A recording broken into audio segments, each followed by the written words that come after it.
Hello and welcome back to Visiting Dugout. I am Chrystal O'Keefe. Today, I have my friend and maybe dream guest on, Heather, to chat about the Baltimore Orioles. So, Heather, welcome. Hi, and I've got Barnacle on my lap here for those who can actually see it. Yes, I made sure Heather knew that this was an animal-friendly podcast. So, hopefully, if you're watching on YouTube, you are enjoying this beautiful, beautiful cat on screen. So again, hello, welcome. I have a feeling a lot of people know who you are, but just in case, do you mind just introducing yourself? Hi, I am Heather Linnington Noble. I was very active on Twitter for a while, not really using that platform anymore, but now have moved over to Blue Sky, and I am a huge Orioles fan. Don't bite me, please. Um, and go to 30 plus games a season. And had been doing an Orioles podcast for a while, but which kind of ended up fizzling off. Um, yeah, that's me. Sorry, the cat is very much being demanding. It's okay. So, jumping right in, the Orioles did a lot this offseason. They did. Seemed like spring training was pretty good too, from what I was looking at. So, what is Mm-hmm. new with the team this year?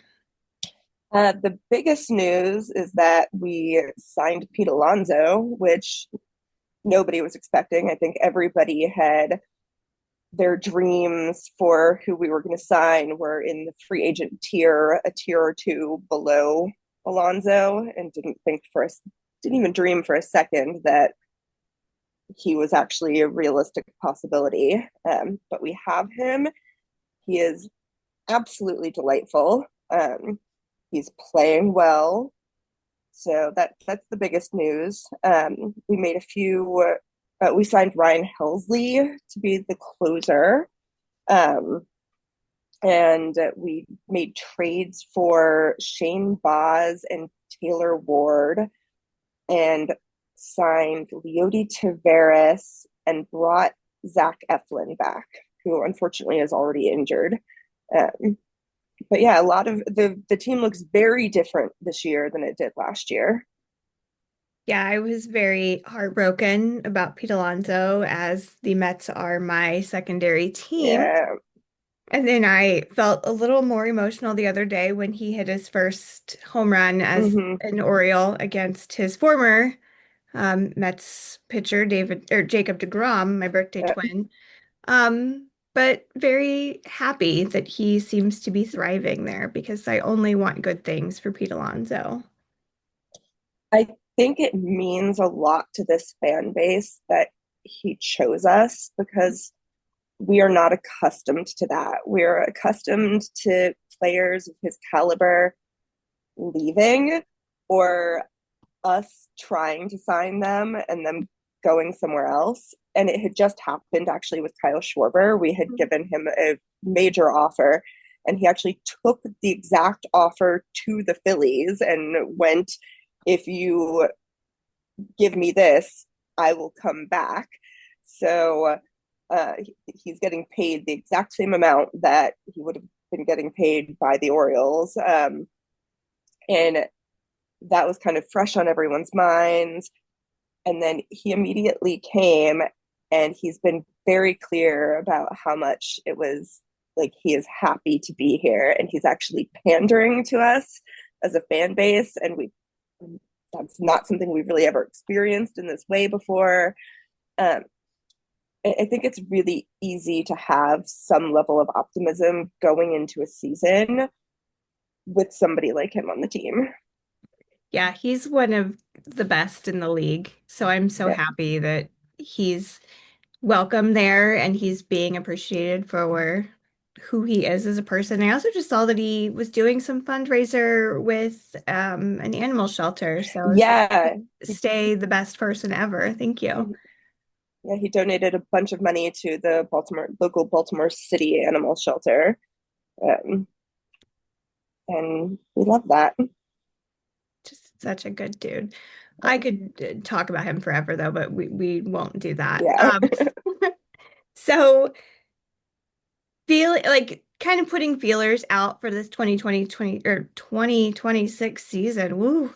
Yeah. How are you feeling, confidence wise on what the Orioles can accomplish? I think that they have the potential to be a very good team, gotten off to an interesting start. Um, they're at 500 now after 6 games, and some of the games they've just not looked good at all. And then others, like yesterday, as they looked exactly like what we're hoping for them. But I fully believe that the talent level that we have on the team is capable of making it to the postseason. It's whether or not they're going to end up gelling together as a team that I think will make the big difference. So we are going to take just a very quick little break, and we'll come back and kind of talk about what this series might look like. All right, welcome back. So we're recording a little early, so we don't know the pitching matchups yet. The White Sox also had a game postponed, so that's kind of a mess. But what does the pitching kind of look like with the Orioles? What should we be expecting from them? That is a good question. The I'm reminding myself of what the dates are. Yeah, so um, our starting pitching staff is one that has the potential to be very good, but a couple of the guys struggled a little bit their first time through. Um, but I certainly think that, I mean, Kyle Bradish, we all know he has the potential to be one of the best pitchers in the entire league if he's healthy and playing to his potential. And he looked a little rough his first outing. It was also extremely cold that day, and cold impacts. I can't speak. Impact pitchers a lot. Um, we've got. I was about to say Charlie Morton. No, Chris Bassett. The reason I said that is that based on his last performance, everybody started immediately freaking out and jumping to that comparison because Charlie Morton struggled for us a lot at the beginning of the year last year. Um, I Chris Bassett was not that bad. He himself, he said that he was awful that day, and but he was fine. And I think that he's Chris Bassett. Mhm. He's a good pitcher, and 37 or 38 or whatever is not a million years old the way that people say. The question is that we right now only have 4 starters in the rotation because Zach Eflin, just a few innings into his first start, got injured and ended up in the IL. And we called up a reliever to replace him because we were having some bullpen woes. So there may end up being a bullpen game in that because Dean Kramer isn't the only way he would have been eligible to be called up yet is via an injury replacement. Mhm. Um, and we went for Albert Suarez instead. So it I don't know who else they're going to have start. So it feels like there is the potential for a bullpen game, and the bullpen is definitely our weak point. Mhm. I feel like I've watched the White Sox just blow games all season so far, thanks to their lovely bullpen. And also just people not being able to field at second base, but that's another. Yeah, defense is, I think, our weakest point. So I get that. Kind of maybe going back onto that, what kind of fears do you have heading into the series against the White Sox? Um, Definitely, I'm always afraid of what our defense is going to look like. And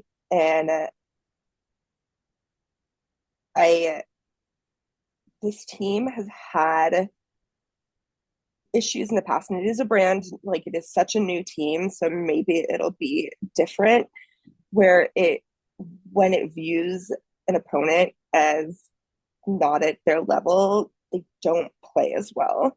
And which I think is I hate. And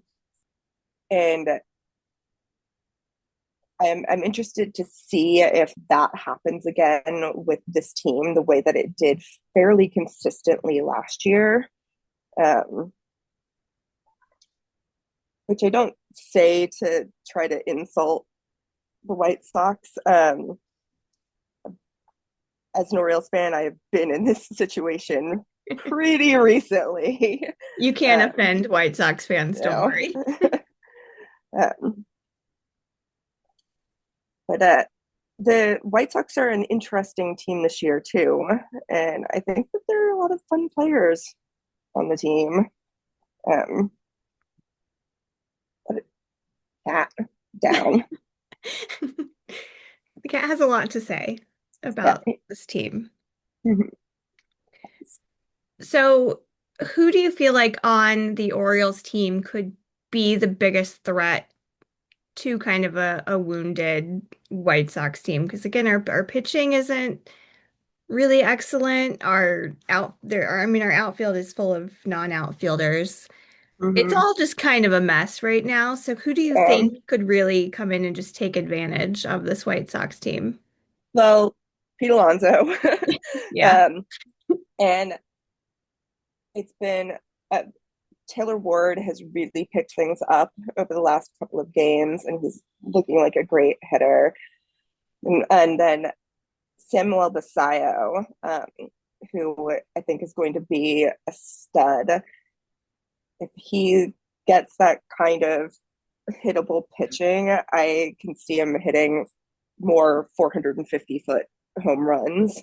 Um, yeah, absolutely obliterated the ball um, yesterday. So he's the kind of person who I can see.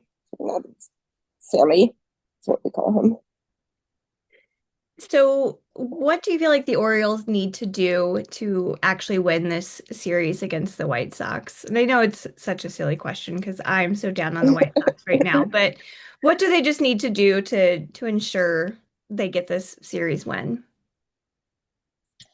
uh, I think that they need to remember their fundamentals um, and actually go out there and try, which is a valid concern because there's a chance that that might not happen. We've seen some rough defense so far this season, and um, everybody is still traumatized by last year, where if things didn't look good right off the gate, they Mhm. didn't look good for the entire game. Yeah, I was so frustrated for you as someone who was just kind of watching what the Orioles did and thought like, oh, this team's gonna go far and they're gonna be good for a couple years. That was just so deflating, and I felt so bad. It was a much better team than it played Mhm. as. Like these are really talented players. Um, and it is very frustrating watching a group of guys as talented not play up to their potential. So, you know, I've gone through 115 loss seasons without really batting much of an eyelash because during those seasons, what I want out of the season is different, and expectations are different. So I was just happy when we won and happy to watch baseball. And all of the guys on those teams were always out there trying their hardest and acting like they were really happy to be getting the opportunity to play, because it was a bunch of players who were, a lot of them are like in the Mexican leagues now. They weren't MLB players really. And now we have these guys who were, a lot of whom were on this 101 win team, who last year just got disheartened so easily, and seemed like they gave up as soon as a game looked like it wasn't going their way. Um, so I'm hoping there will be a good culture shift, and I'm hoping that Pete is really going to help out with that.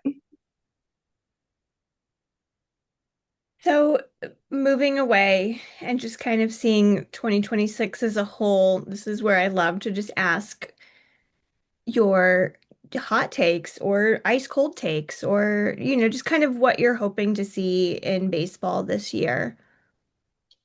I want a new slate of teams in the World Series. Yes. I want, I just think it is so boring to see the same exact teams in the World Series over and over again. Don't, I mean, of course, I want the Orioles to make it there. Um, but as long as it's like not the Dodgers again, and somebody other than like the Yankees or the Blue Jays, or I'm listing other AL East teams, but these are teams that have all made it to the World Series recently. Um, as long as it's two different teams, I think that'll make this season better for everybody. Yeah.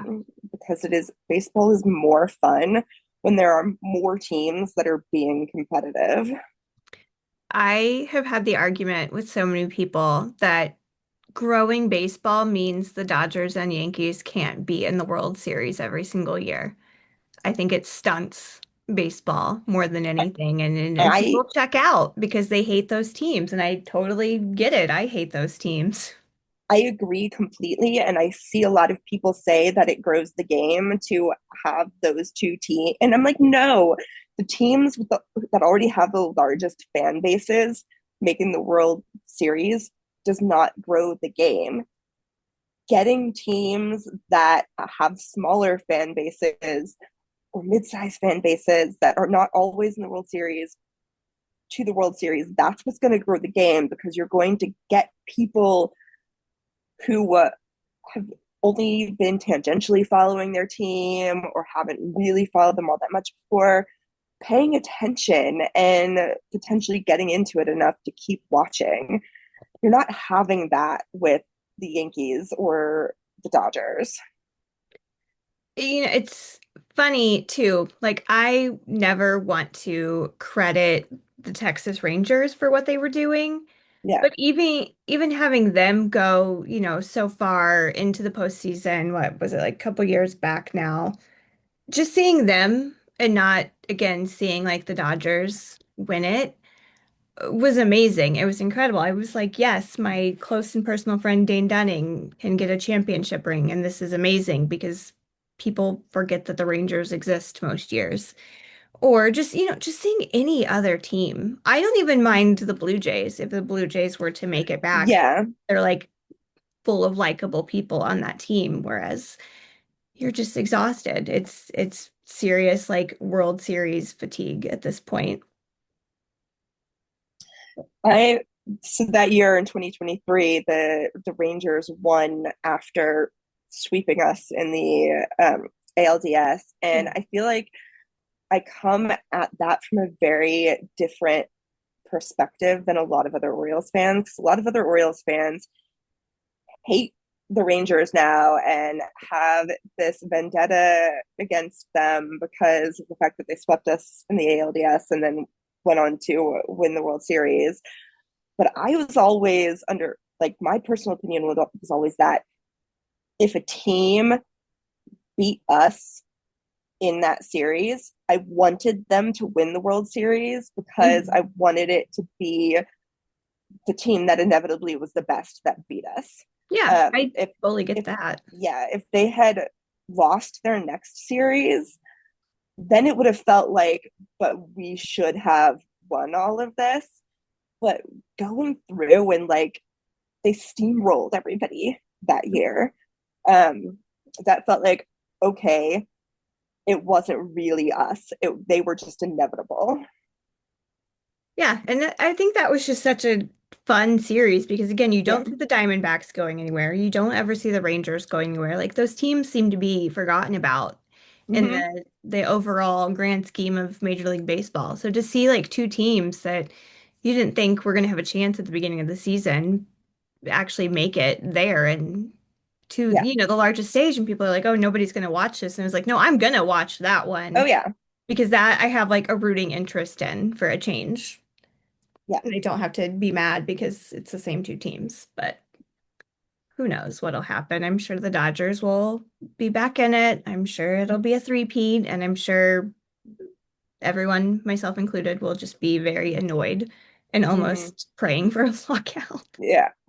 My husband is a Dodgers fan, so watching the World Series is always a little interesting in our household because, of course, he wants the Dodgers to win, and the Dodgers ended up kind of being my NL team because of him, and I Mhm. think that there are a lot of great, very fun players on the team that I love.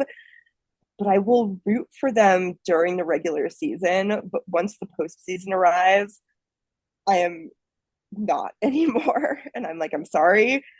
I This is just not my personality. It's not who I am. I'm never going to root for the like big powerful team to Mhm. win. I'm always going to be rooting for whoever is the underdog in whatever matchup we're seeing. Yeah, that's what I did all throughout WBC as well. It's like, Yeah. just give me the underdogs. Don't make me root for Team USA at any Yep. point. Same. And it worked too. It was beautiful. It worked out beautifully. I'm very happy with that end result. I agree. Well, that's what I've got for you. If you don't mind, just reminding people where they can find you. Yeah, you can find me on Blue Sky. My handle I will spell out because I don't even know how to pronounce it. Um, it's two Gaelic words together and Gaelic pronunciation. Um, so it is ALAINNFOCAIL. Yeah, you couldn't get me to pronounce that properly. No, I have no idea. Despite my Irish last name, I am not even a little Irish, so I would just butcher that. All through marriage. All right. Well, thank you so much. Obviously, best of luck this series. I can't wait to watch my man Pete Alonso probably just decimate my team, but that's okay. So again, thank you so much. Thank you for having me. All right, bye. Bye.